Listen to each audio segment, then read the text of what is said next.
Yun guys, good morning, another day, another video. At may mga sinampay, dami oh. Mainit kasi. Si Trexie nagbaling. Ano ang binili mo? Sardinas at asin. Ay, sardinas at asin. Yan lang po ang ulam namin today kasi nagagalit kasi yung iba pag masarap daw ang ulam. Maraming kumakain dito. Kaya sardinas at asin lang ang ulam namin yan. Mainit, mainit. Maraming mga sinampay. Medyo okay yung panahon ngayon. At tayo po nagpapagawa dito sa bahay. Dito, tingnan natin dito sa loob kung anong niluluto. Dito si Kuya tsaka si Mading Silin sa kusina.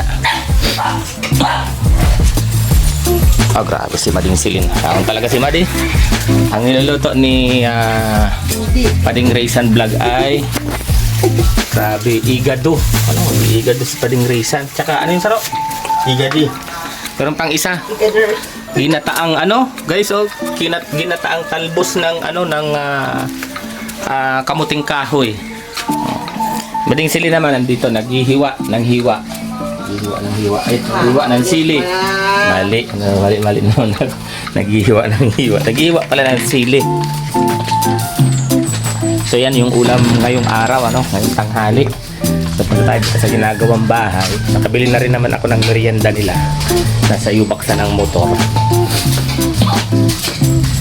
So nasa baba na sila, nasa baba naglason dito sa baba and then naglalagay ng tawag dyan, limutan ko nung nilalagay nila sa mondo ang pangalan. So dito na si Kuya Alex, nandito na rin si Kuya Alex. So Kuya Alex, gumagawa na din ulit. Ngayon ang wala dito si Paring Gwen. Kaya si Kuya Dennis na araw-araw na dito hindi nawawala. Natibayo niya si Kuya Dennis ng panday. Medyo maingay. Ano ang tawag? Mamasilya. Magmamasil. Akit tayo dito sa taas. Ay, malinis na yung hagdan. Dito sa taas. Iwang mo yung chinelas ko kasi malinis sayang. Ganda na guys. May pintura na dito sa taas. Puting-puting yung kwarto. Puting-puting. Umieko na rin yung boses natin. And lalagyan niya ng kornisa. Kornisa pala tawag doon. Lalagyan ho yan. Kaya lang, bibilhin ko siya pagka nandito na ulit si Paring Gwen. Kasi baka pag nilapak-lapak lang dyan, magasgasan. Kasi parang PVC yung bibilhin natin. Polywood. Polywood. So dito sa kabilang kwarto, okay na rin. Yan. Kita nyo naman, puting-puti yung ating background. Then ito yung tanawin natin dito. Ayan yung tanawin natin. Napakaganda ng tanawin dito sa bahay. Ito, pagka dito, pupunta ka rito. Ayan. Ito, hindi ko pa siya pinapinturahan itong labas. Kasi iba ko yung kulay nito. Iba yung kulay na ilalagay natin dito. Para may design naman siya. Magandang tingnan. Hindi purong puti. Magiging white house na kasi ito. Magiging white house na siya. Ayan si Trixie. Ayun si Trixie. Ayun yun. Ewan ko kung saan pupunta yan. Nakamotor. Yun si Trixie. Tingnan natin kung saan siya pupunta. May hinihintay yata. Hinihintay yata si Sharalee. Nakita ko kasi si Sharalee na lumabas. Ayun na nga. Kasama niya si Alice. Ayun yung dalawa. Aalis sila. Nagbibili niya yata sa labasan.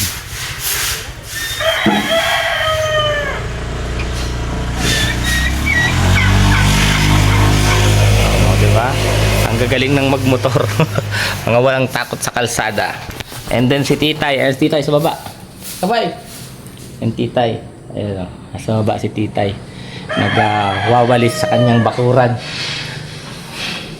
So yun guys, medyo makalawang na pala itong bubong sa kabilang bahay. Pwede naman siguro siyang pinturahan. Pwede siyang pinturahan dahil may pintura. Medyo pinakalawang na. Pero yung green, yung isang bahay, ayun, okay pa yung bubong niya, halos, bagong-bago pang tingnan. Ito, may kalawang na talaga siya. So yun, ganda, linis na dito sa taas. So dating papaayos yung yung mga tubig, yung mga tubo. Ito, pare-repaint ko to kasi may mga tinamaan ng pagpintura sa kisame. So, re-repaint natin tong sa may hagdanan na ano, na hawakan. Ano? Mahulog ako. Yo. Kunin ko lang yung ano, merienda. Yung merienda nila, pamimeriendahin na natin. Mag-aalas 10 na rin kasi, no? Malapit ng mananghalian. Ayan, 9:48. Ano, 9:48 na. Ako, maaga ho ako bumibili ng merienda nila kasi minsan nauubusan tayo. Pagka ito lang, simple lang yung merienda. Bumili lang ako ng tinapay tsaka pansit bihon, ano. Yan lang naman yung gusto nila. Tinapay, pansit bihon. Minsan nag-i-sting, ano, pampalakas daw ng katawan yung sting. Minsan yun yung binibili natin. Kaya sobrang ganda ko ng panahon dito ngayon, ano. Napakainit, kaya medyo nakabuelo kami, ano, nilabas yung mga nilabhan. Yan guys, so ganda ng kalsada sa amin. Oo, tahimik na tahimik, oh. Probinsyang probinsya, ano, probinsyang probinsya. Si Mading Silin, ano, baka nagtataka kayo, araw-araw nandito siya. I don't know kung anong usapan nila ni Langga, ano, hindi ko rin alam kung anong usapan nila ni ate. Basta late, ano, itong mga nakarang araw, napansin ko lagi siyang nandito na, ano, minsan nag-aasikaso dyan. Hindi ko alam kung anong usapan nila. Hindi ko lang alam. Baka dahil close na close sila, ano. Baka dahil lang doon sa close na close sila. So ayan. And then yung ano, nagpagawa rin pala ako ng mesa, ano, ng mesa kay Paring Gwen para ho nakakamerienda yung nagagamit pag nagme-merienda, yung mga gumagawa. May natira ho kasing tiles, ano, may natirang tiles. Dito pa, ito pa, itong bahay pa na to, itong bahay pa na to. May natirang tiles. So, pinagamit ko na muna, no? Kasi ang binili ko lang naman na tiles, kulay puti. So, may natirang tiles, pinagawa ko hong lamesa. No, pina-welding ko kay Paring Gwen para nga may nakakainan. Ayan. Merienda. Merienda. Ito, yung lamesa na pinagawa ko. Nagagamit na. Yan, may mga tira pa tayong isang ano, ganito. Isang ganito, may tira pa tayo. Yung kawayan pa, Dennis, mga ano rin tagagamiton? Yan pag ano na. Pag sa luwas na? Matapos ko lang yung lobby. Papadeliver ko na, din na muna. Hindi. Mauulang yung digdig? Matakwal hindi. O, sige. Pag gagamitin siya ko, papadeliver yung kawayan. Ano mo ano? Sabado, linggo. Pagka Lunes. Linggo pa deliver ko. Oo. Para Lunes gagamitin na. Pagkatapos lang yan. Pagkatapos na lang. Oo. Para day ano-ano, ulang. Matakwal sila. Dito babalagbag yung digdi. Oo. Labay ko. O para day siya ulang ano. Sige, Gagamitin na ako. so, may ano ho kasi instead na bumili ako ng ano, ako kulamber, ano, ang gagamitin na lang namin kawayan para pagpintura sa ano. Pero later on na lang daw ipa-deliver. Kasi magiging harang siya dito, no? Oo nga naman. Ang haba ng mga kawayan na 'yon. So papa-deliver ko na lang pagka gagamitin na pala. So 'yun.